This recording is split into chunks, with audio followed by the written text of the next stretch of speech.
Welcome back guys, अस्सलाम वालेकुम। आज की इस लेक्चर में हम डिस्कस करने वाले हैं परसेंटेज इन एनिमेशन को। इससे पहले हमने डिस्कस किया फ्रॉम एंड टू एनिमेशन, यानी उसमें स्टार्ट से लेकर एंड तक सिर्फ हम एनिमेशन क्रिएट कर सकते थे। अभी परसेंटेज इन एनिमेशन में हम हर परसेंट पर एनिमेशन की स्टाइलिंग चेंज कर सकते हैं।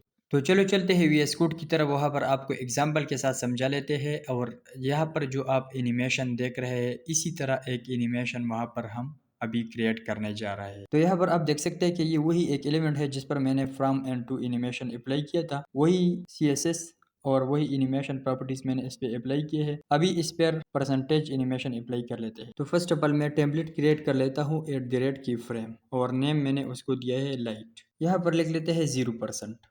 0% पर ये मोमेंट कर जाए लेफ्ट की तरफ 0 पिक्सल। इसी तरह 0% पे इसका बैकग्राउंड कलर रहे, फॉर एग्जांपल मैं दे देता हूँ यहाँ पर ग्रीन। इसी तरह मैं बॉक्स शेडो भी इस पे अप्लाई कर लेता हूँ। तो बॉक्स शेडो हमारे पास हो 20 पिक्सल, 20 पिक्सल, ये वर्टिकल एंड हॉरिजॉन्टल हो गया। इसी तरह ब्लर और स्प्रेड 100% हमारे पास हो जाता है, और कलर मैं दे देता हूँ ग्रीन। इसी तरह 50% पर हमारे पास बैकग्राउंड कलर चेंज हो, तो बैकग्राउंड कलर मैं दे देता हूँ वाइट। और इसी तरह इस पर बॉक्स शेडो भी अप्लाई कर लेता हूँ। तो बॉक्स शेडो इसको भी मैं वाइट कलर दे देता हूँ, और इसको पिक्सल्स में भी दे देते हैं। यहाँ पर लिख लेते हैं 20 पिक्सल हॉरिजॉन्टली एंड वर्टिकली, और इसको ब्लर और स्प्रेड भी कर लेते हैं 100 पिक्सल। इसी तरह 100% पर ये एलिमेंट मोमेंट कर जाए लेफ्ट की तरफ, तो यहाँ पर मैं लिख लेता हूँ लेफ्ट। लेफ्ट में यहाँ पर दे देता हूँ 400 पिक्सल, यानी ये लेफ्ट की तरफ 400 पिक्सल मोमेंट कर जाए। और बैकग्राउंड कलर में देता हूँ ब्लू, कि इसका बैकग्राउंड कलर भी साथों साथ चेंज हो, यानी मूवमेंट के साथ बैकग्राउंड कलर भी चेंज हो जाए।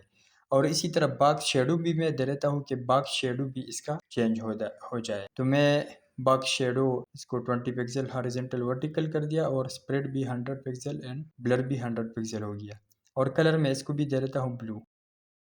अभी इसको सेव कर लेते हैं और अभी पेज की तरफ चलते हैं। रिफ्रेश। यहाँ पर आप देख सकते हो कि इस पर एनिमेशन अप्लाई हुआ, लेकिन मूवमेंट ये नहीं करता, इसलिए कि यहाँ पर हमने इसको एब्सोल्यूट नहीं किया। तो हम इसकी पोजीशन को एब्सोल्यूट कर लेते हैं, फिर ये हमारे पास मूवमेंट कर जाएगा।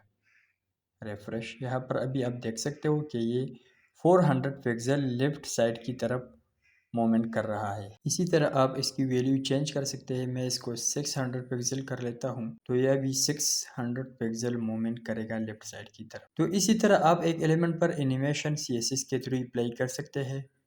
तो चलो आज के लिए इतना ही काफ़ी। अल्लाह हाफिज़।